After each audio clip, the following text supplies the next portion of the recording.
Abdoun Pathé Mbengue, quand on évoque son nom, les esprits se tournent vers Cambérène. C'est vrai qu'il est un fils du terroir, de ses aïeux jusqu'à ses parents, lui-même, ses enfants, tous de Cambérène.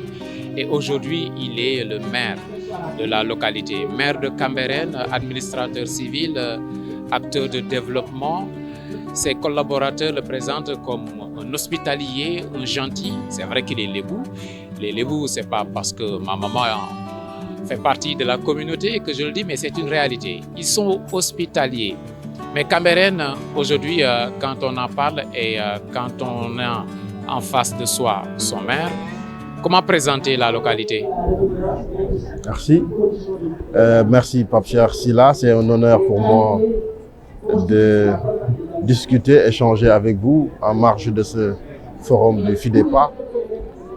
Cambérène est une localité centenaire qui a été portée dans les fonds baptismaux par Seydina Limamou alayhi salatu salam dans un premier temps et redéployée dans le site actuel en 1914 par son fils aîné, son premier khalife, son vicaire Seydina Issa Rouhou Laye.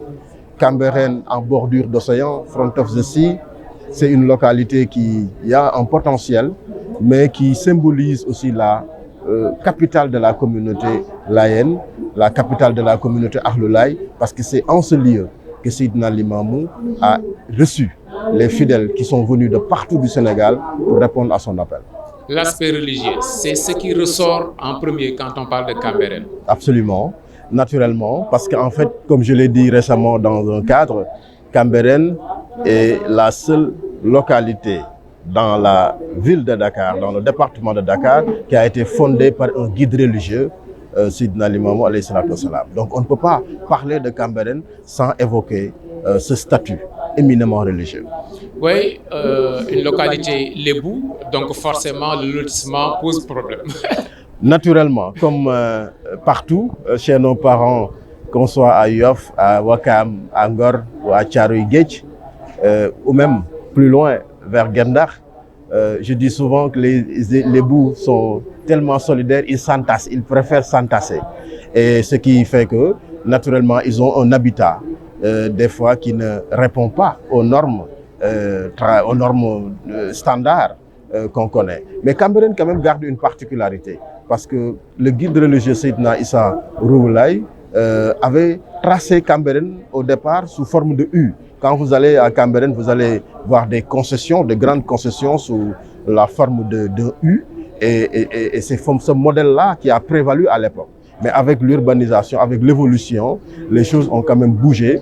Cette configuration reste encore, il y a des vestiges, mais pour l'essentiel, on constate quand même des débordements. Malgré la promiscuité, malgré l'anarchie par moment, on peut le dire comme ça, avec les garages sauvages et tout ça, malgré les problèmes d'assainissement, vous êtes aujourd'hui primé ici, comme maire de Cambérène. Comment l'expliquer? Oui, c'est en fait une ambition, parce que je fais partie de ceux qui sont nés dans cette localité, donc j'en suis très fier d'être cambérénois. Par ailleurs, je fais partie de ceux qui ont toujours porté cette vision-là. Je fais partie de ceux qui ont toujours eu la volonté d'apporter une contribution. Et face à ce scénario que vous décrivez, ce paysage que vous décrivez, il y a aussi les tréfonds de Cambérène. Cambérène, à l'époque, était une localité qui était particulièrement belle du point de vue de sa configuration, et qui a représenté le Sénégal. À l'époque, les premières mosquées qu'on voyait sur les cartes postales, la grande mosquée de Cambérène y figurait à l'époque. Donc, notre arrivée à la commune, c'est une sorte de renaissance pour nous. C'est s'inspirer du modèle que Seydina Issa avait implanté à Cambérène, voire en cette synergie avec ce qui compose Cambérène, comment faire renaître, comment faire revivre cette fibre, cette énergie-là qui a prévalu à l'époque. Et lauréat aujourd'hui, pour être primé en marge de ce forum, que pouvez-vous nous dire par rapport à cette distinction? Cette distinction qu'on a eue dans le cadre de Polaris, qui a eu à choisir 5 communes dont Cambérène, nous va droit au cœur. C'est une fierté mais c'est surtout aussi une fierté de l'équipe municipale avec qui nous travaillons. Nous avons très tôt posé les actes pour ce qui concerne le coaching de la jeunesse, le renforcement de capacités dans le secteur de la jeunesse. Et quand le projet véritablement est venu sanctionner Cambérène, quelque part, nous le vivons comme une consécration. Et c'est une consécration, mais en même temps, c'est un défi pour nous, justement, de mériter cette confiance et de faire de Cambérène un terroir qui puisse constituer un miroir pour les autres communes du Sénégal. Et le développement local, quand on en parle, du côté de Cambérène, en 2025, ça donne quoi? En 2025, on ne peut pas parler de 2025 sans regarder le rétroviseur. Quand on venait d'arriver, on avait trouvé une situation. Cambérène est resté presque 30 ans sans bouger considérablement. Et quand on est venu, on a porté le projet La Vision Cambérène BS, qui était une façon pour nous de faire bouger les lignes, de montrer que même si nous sommes confrontés à des problèmes structurels liés à la mobilisation des ressources, des problèmes d'économie, des problèmes de finances, avec la volonté, nous avons cru à ce challenge-là, c'était possible.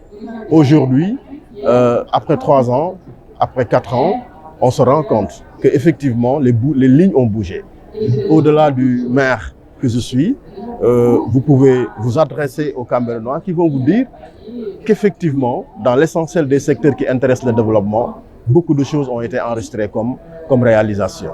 Je peux en citer dans le secteur de l'éducation, de la santé, de l'environnement, dans le secteur de la jeunesse en termes d'infrastructures sportives. Aujourd'hui, tout bouge à Cambérène. Laye Martar. Ok, vous préparez certainement l'appel qui s'approche dans moins de 3 mois ou 2. Oui, tout à fait. Voilà, Laye Doun Paté Mbeng. Ouais. Merci encore. Merci, on prépare l'appel en toute ferveur. Hein. Cambérène étant la capitale de la communauté Layène, on va recevoir des centaines de milliers de pèlerins. Donc, nous allons, comme à l'accoutumée, se préparer à ça dans la ferveur et justement invitons toute la communauté musulmane, tous les Sénégalais à Cambérène. Doun Paté Mbeng, Lébou, Bontemps, Layène aussi invétéré, dit-il souvent, administrateur civil, maire de Cambérène surtout. Merci. Merci, Pape Cher, ce fut un plaisir. Merci.